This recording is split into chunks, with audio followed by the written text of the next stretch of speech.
Deus. Cumprimento a amada igreja na paz de nosso Senhor e Salvador Jesus Cristo. Amém? Amém. Glória a Deus, amados. Hoje é culto de Santa Ceia do Senhor. Amém? Quantos vieram dispostos a adorar a Deus aqui nesta noite? O Senhor, Ele é fiel. Como culto de Santa Ceia, nós temos que falar de Jesus. Amém, amados? E por nós estarmos realizando este culto, né? Neste dia, quarta-feira já teve culto aqui, bispo? Já. Não, quarta-feira. Não, hoje é o primeiro dia.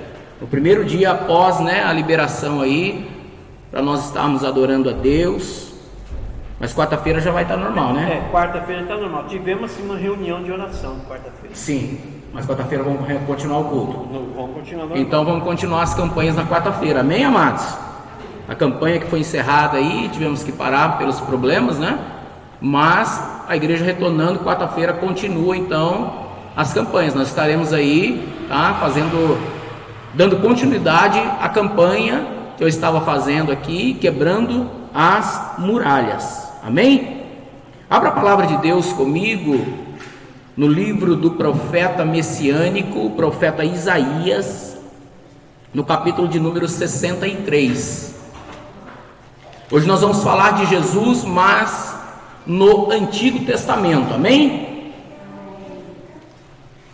Vamos falar de Jesus no Antigo Testamento. Isaías, o livro do profeta messiânico, profeta Isaías, no capítulo de número 63. Eu gostaria que você permanecesse aí, tá? Com a Bíblia aberta até o término da ministração desta palavra. 63, versículo 1. A palavra do Senhor diz assim: quem é este que vem de Edom e de Bosra, com as tuas vestiduras tintas de escarlate?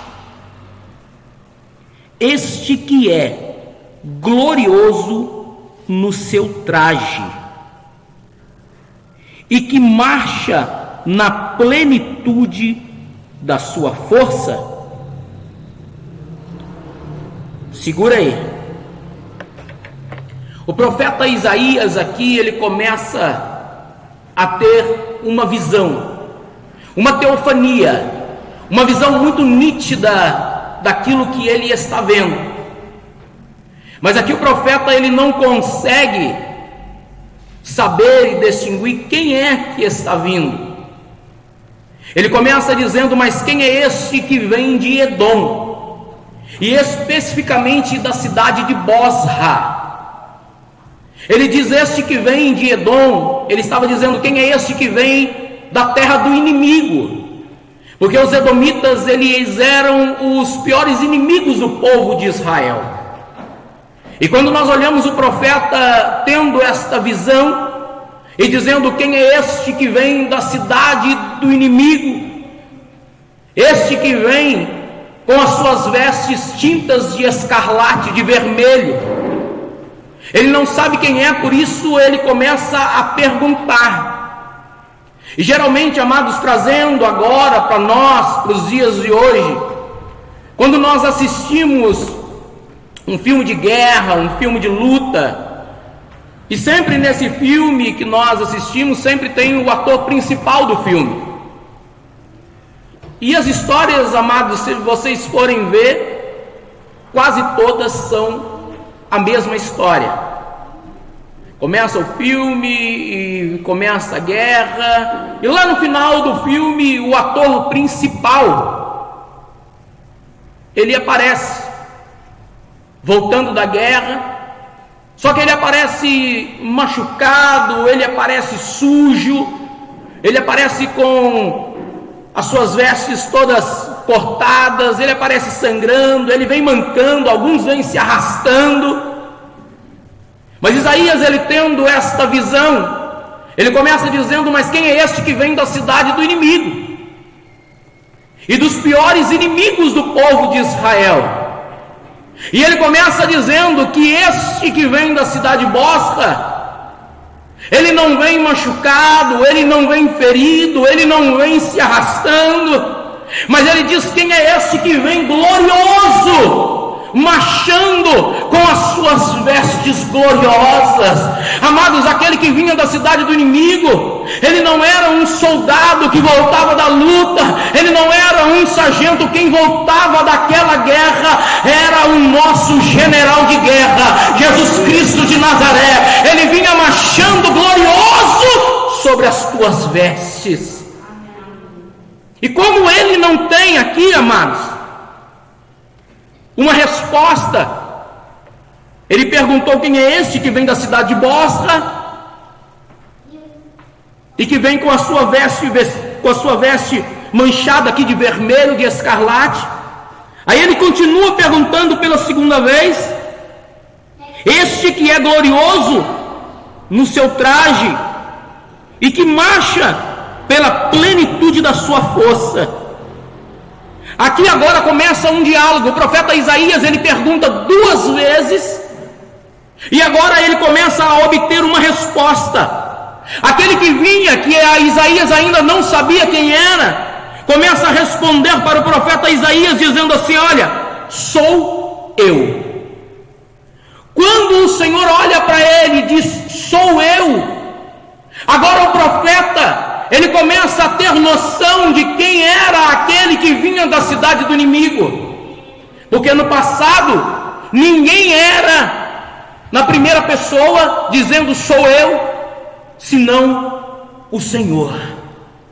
No tetragrama, Yahvé, ninguém era na primeira pessoa a não ser o Senhor. Naquele tempo, eu, como evangelista, como pastor, eu não poderia dizer eu sou pastor. Não, eu era pastor, eu estava pastor. Ninguém poderia dizer eu sou professor. Não, você está professor.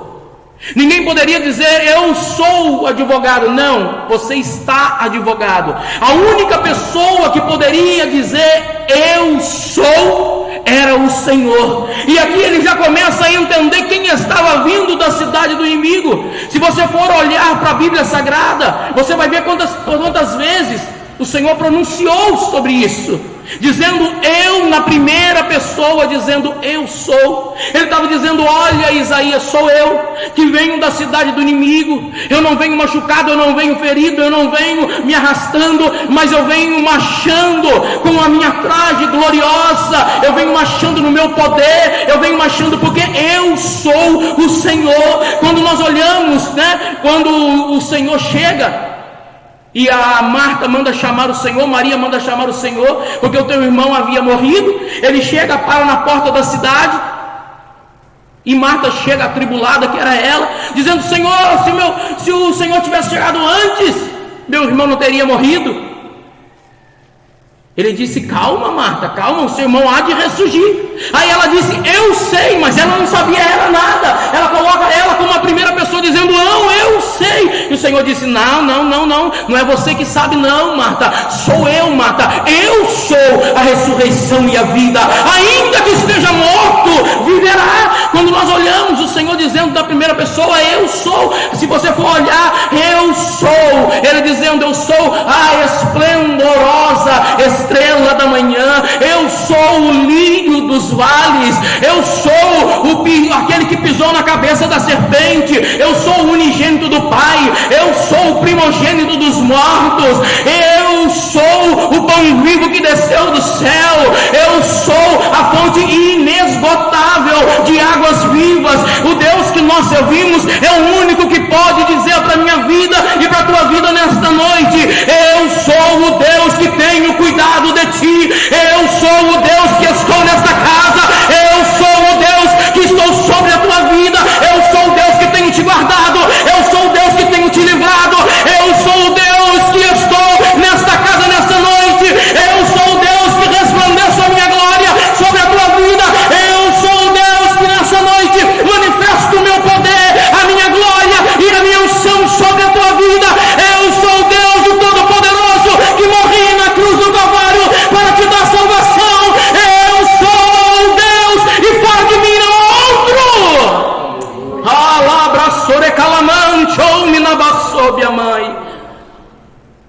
Isaías agora começa a entender quem era que vinha da cidade do inimigo.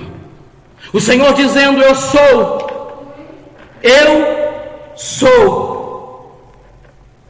E que ele continua aqui, amados. Após ele dizer eu sou, ele continua dizendo: eu sou o que falo em justiça e poderoso para salvar. Agora você imagina, o profeta agora começa a olhar, dizendo: olha, o grande eu sou está vindo ao meu encontro.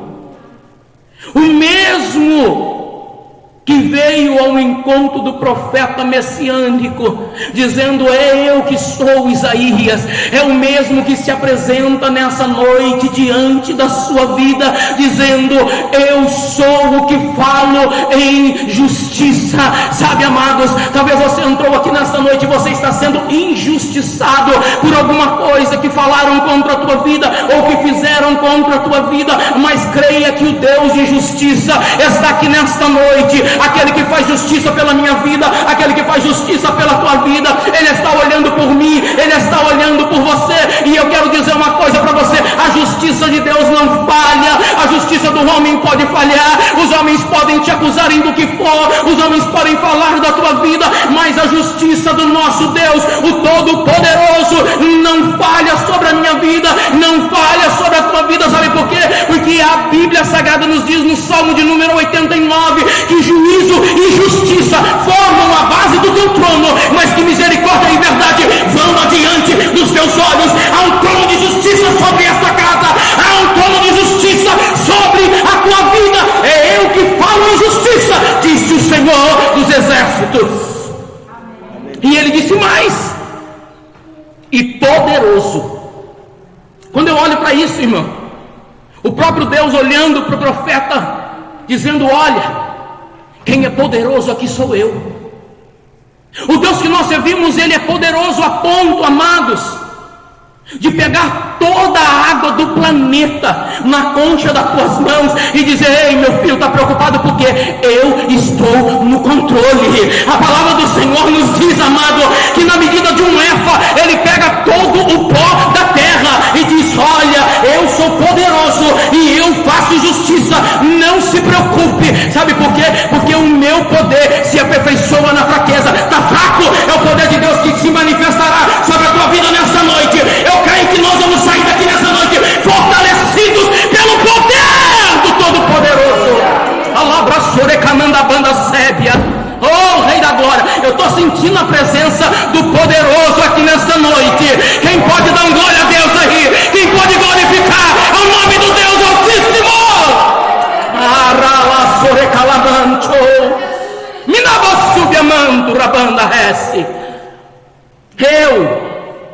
Ele disse: sou poderoso. Você já imaginou o tamanho do poder do Deus que você serve, amados?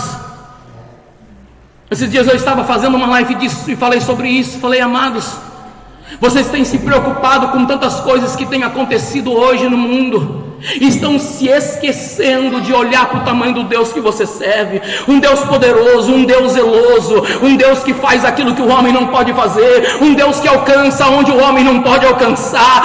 E, amados, por causa de um escolhido dele, ele é capaz de parar céus e terra. Por causa de um escolhido dele, ele é capaz de ir até os confins da terra, como diz a tua palavra. Por causa de um escolhido dele, ele é capaz de fazer com que os fenômenos da tempestade mudem de uma hora para outra, só para poder dar vitória para um escolhido dele.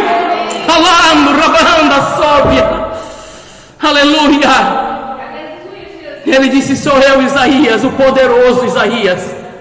E eu quero dizer mais: sou poderoso para salvar. Amados, fora do Senhor não há salvação. Fora desse Deus lindo, desse Deus maravilhoso, não há salvação.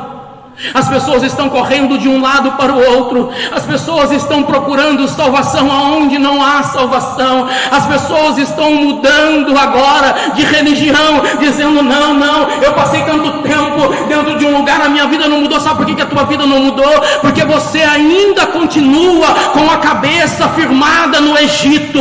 Sabe por quê? Porque Deus, amado, Ele não muda caráter. Deus, Ele não muda o teu coração. Se você não abrir a sua mente, se você não conseguir enxergar Deus como teu Pai, se você não conseguir enxergar Deus como teu Salvador, Ele não vai mudar a tua vida se você não deixar. Ei, amado, para você sair daqui transformado nessa noite, basta abrir o coração e dizer: Jesus, entra, limpa a casa, transforma a minha vida, faz tudo novo. Sabe o que Deus vai fazer? Ele vai entrar, Ele vai mudar, Ele vai modificar, Ele vai trazer à tona aquilo que não existe, Ele vai fazer milagres. Sabe por quê? Porque o Deus de milagre ainda continua realizando milagres nos dias de hoje. Ele ainda continua salvando, Ele ainda continua curando, Ele ainda continua libertando. O Deus que nós servimos, Ele não mudou, Ele é o mesmo. Oh, Rei da Glória, Rei da Glória, fora do Senhor não há salvação. Isaías, deixa registrado aí que quem vem da cidade do inimigo lutando pela minha vida e pela tua vida é Ele, o todo-poderoso general de guerra. Ele vem marchando de encontro à minha vida e à tua vida nessa noite. Ele está dizendo: resista aí, Isaías, eu faço justiça pelo meu povo, e a justiça que eu faço não falha, e eu sou poderoso. Pode levantar quem for contra a tua vida, contra a minha igreja. O Senhor está dizendo: eu ponho por terra, porque eu sou poderoso, e poderoso para salvar. Aí Isaías continua agora o diálogo, e no versículo de número 2, Isaías diz assim: por que está vermelha a tua vestidura, e as tuas vestes como daqueles que pisam o lagar? Pergunta para o Senhor: Senhor, por que as suas vestes estão vermelhas, como daqueles que pisam o lagar? O lagar, irmãos, geralmente ele era feito de pedra, e ali eles depositavam, depois da festa da vindima, que era a festa das uvas, das colheitas, eles depositavam ali todas as uvas no lagar, e as pessoas entravam dentro daquele lugar, e eles começavam ali a pisar. Eles iam pisando, para poder extrair o puro suco da vide naquele lugar. E quando os trabalhadores começavam a entrar dentro do lagar e pisar o lagar, o que acontecia ali era simplesmente que quando começava muito suco a sair das uvas, começava a espirrar. E agora Isaías faz uma comparação das vestes que ele está vendo, daquele que vinha de Bosra, daquele que vinha de Edom, e ele diz: por que as suas vestes estão salpicadas de vermelho, como daqueles que pisam o lagar? E a resposta vem logo no versículo de número 3. Ele diz para Isaías: Isaías, eu sozinho pisei o lagar, e dos povos ninguém houve comigo, e eu os pisei na minha ira, e os esmaguei no meu furor, e o seu sangue salpicou as minhas vestes, e manchei toda a minha vestidura. Quando eu olhei e vi que o Senhor estava pronunciando as palavras de Isaías e dizendo: olha, Isaías, eu sozinho pisei o lagar, eu comecei a imaginar, amados, porque ninguém poderia, amados, entrar dentro de um lagar sozinho e conseguir ali extrair o puro suco da vide. E o Senhor olhou para ele e disse: eu sozinho pisei o lagar. E quando eu comecei a olhar para isso, eu comecei a imaginar, a ver, a voltar na história, e eu disse: Senhor, é verdade. O Senhor, o tempo em que Ele passou, amados, sobre a face desta terra, a Bíblia diz que Ele andava e uma multidão o seguia. Mas as pessoas queriam se aproximar de Jesus porque Jesus fazia milagre. As pessoas queriam se aproximar de Jesus porque Jesus, além de alimentar aquele povo pelo Espírito, ainda alimentava eles de pão, de peixe. Havia um povo que andava juntamente com Jesus porque queria simplesmente o que ele oferecia. Jesus, amados, ao andar pela face dessa terra, ele andou rodeado por uma multidão de pessoas, mas na verdade Jesus andou sozinho. Ninguém era com ele, até aquele que um dia bateu no peito e disse: Senhor, olha aqui, eu quero dizer uma coisa para o Senhor, eu sou a ponto de dar a minha vida por ti. Jesus disse: não, de jeito maneiro, não fala isso não fala isso não, porque eu conheço o teu coração, eu conheço o íntimo, eu conheço lá na frente. Sabe o que o Senhor está falando? Tem muitas pessoas que vêm à igreja, amado, porque querem receber aquilo que Deus tem para dar, mas não querem receber o dono da bênção. A bênção de Deus é bom receber, mas e o dono da bênção? É melhor você receber o dono da bênção do que a bênção de Deus. Amém, Senhor. É melhor você receber o dono da bênção do que você receber a bênção de Deus. Porque se você recebe a bênção de Deus e não tem o dono da bênção, a melhor bênção você perdeu, que é a bênção da salvação que Ele nos deu. Quando as pessoas vêm à casa de Deus porque estou endividado, por acaso o dono do Banco Central é Deus? Por acaso é? Tem gente que acha que vai entrar na igreja e a vida vai mudar. Sim, vai mudar sim. Vai mudar quando você sair da face dessa terra. Enquanto nós estivermos aqui, a Bíblia nos orienta: nesse mundo tereis aflições. Mas a aflição com Deus é diferente da aflição sem Deus. A aflição com Deus vem e passa. A aflição no mundo vem e permanece. Nós temos que entender muitas coisas que ao longo desse tempo as pessoas acabaram deturpando a Bíblia Sagrada e a Palavra de Deus. O Senhor não começou a pisar o lagar, amados, somente na cruz do Calvário, não. Tem pessoas que acham que Jesus pisou o seu lagar lá na cruz, não. Jesus, ele pisou o lagar pela minha vida e pela tua vida, quando ele ainda andava por aqui, quando ele foi traído, quando ele foi esbofeteado, quando chamaram ele de esse aí faz milagre por Beelzebul, esse aí é um comilão, esse aí é o chefe dos demônios. Quando eles começaram a escorraçar com ele, a perseguir ele já estava pisando o lagar pela minha vida e pela tua vida. E eu dizendo: Senhor, mas peraí, é impossível alguém entrar dentro daquele lugar e conseguir extrair, nem que fosse uma gota do suco da uva, sozinho. E o Senhor disse: eu pisei o lagar sozinho, e dos povos ninguém ouve comigo. Sabe por quê, amados? Porque aquele povo que andava ao lado do Senhor não estava com Ele. Porque o momento em que o Senhor mais precisou daquele povo, Ele disse: olha aqui, eu pisei o lagar sozinho, dos povos não houve ninguém comigo. Eu estava sozinho. Sabe por quê, amados?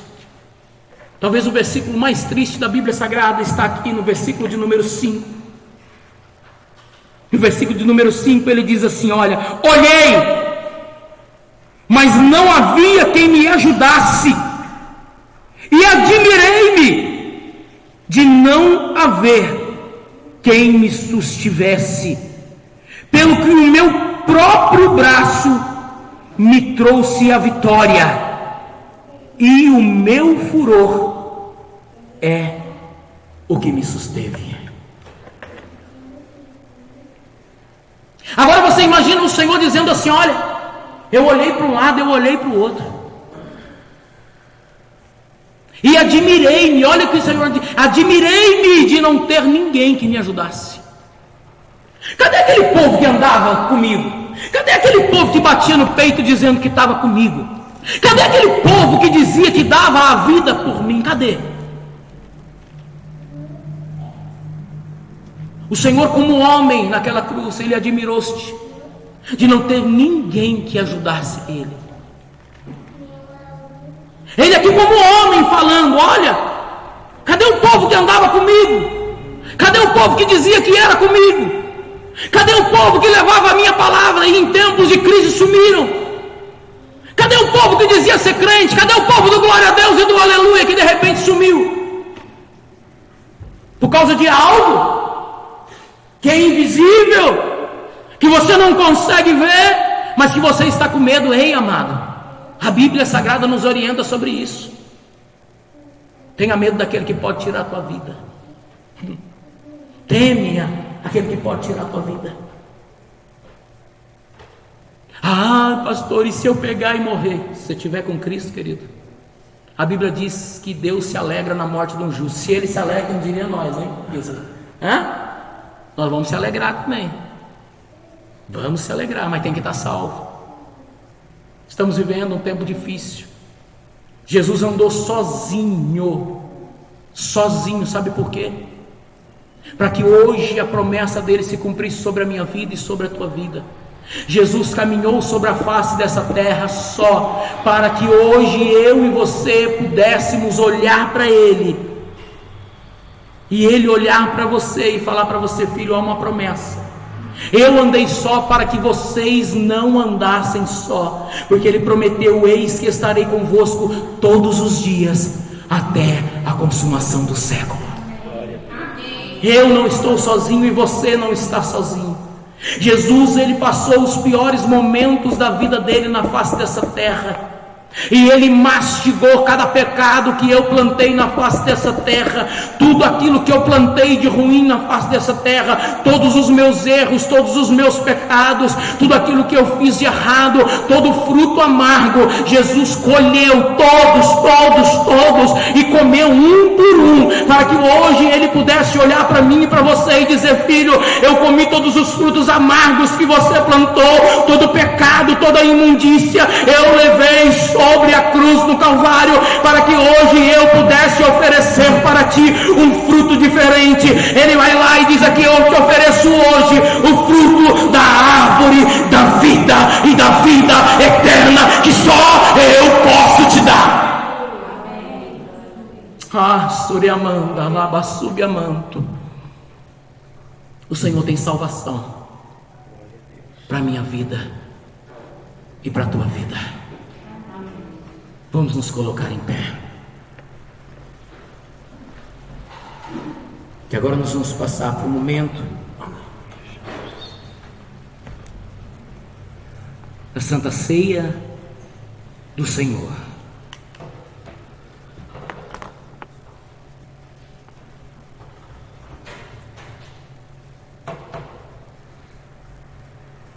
Aleluia.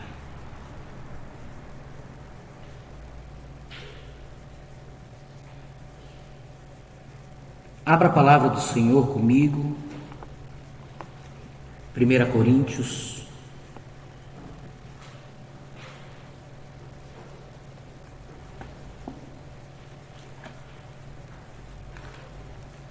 capítulo de número 11, no versículo de número 23. Nós vamos fazer a leitura agora oficial da Santa Ceia do Senhor.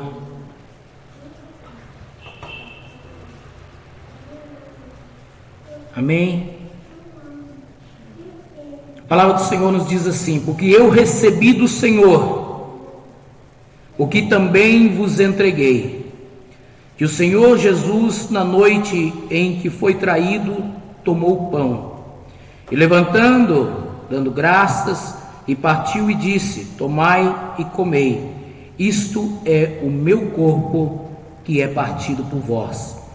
Fazei isso em memória de mim. Semelhantemente, também depois de cear, tomou o cálice, dizendo: este é o cálice do novo pacto no meu sangue. Fazei isso todas as vezes que bebedes, em memória de mim. Porque todas as vezes que comedes deste pão e bebedes deste cálice, anunciai a morte do Senhor até que venha. de modo que qualquer que comer do pão ou beber do cálice do Senhor indignamente será culpado do corpo e do sangue do Senhor. Examine-se, pois, o homem a si mesmo, e assim coma do pão e beba do cálice, porque o que come e bebe, come para a sua própria condenação, se não discernir o corpo do Senhor. Por causa disso, há entre vós muitos fracos e enfermos, e muitos que dormem. Mas se nós nos julgássemos a nós mesmos, nós não seríamos julgados. Quando, porém, somos julgados pelo Senhor, somos corrigidos para não sermos condenados com o mundo. Portanto, meus amados irmãos, quando vos ajuntais para comer, esperai uns pelos outros. Amém? Bispo, coloca um louvor aqui só para nós. 1 minuto, amados. Nós vamos orar a Deus. E você coloca aí diante do Senhor tudo aquilo que há de errado agora na tua vida. É noite de concerto, amado. Santa Ceia é noite de concerto. Começa a pedir ao Senhor que venha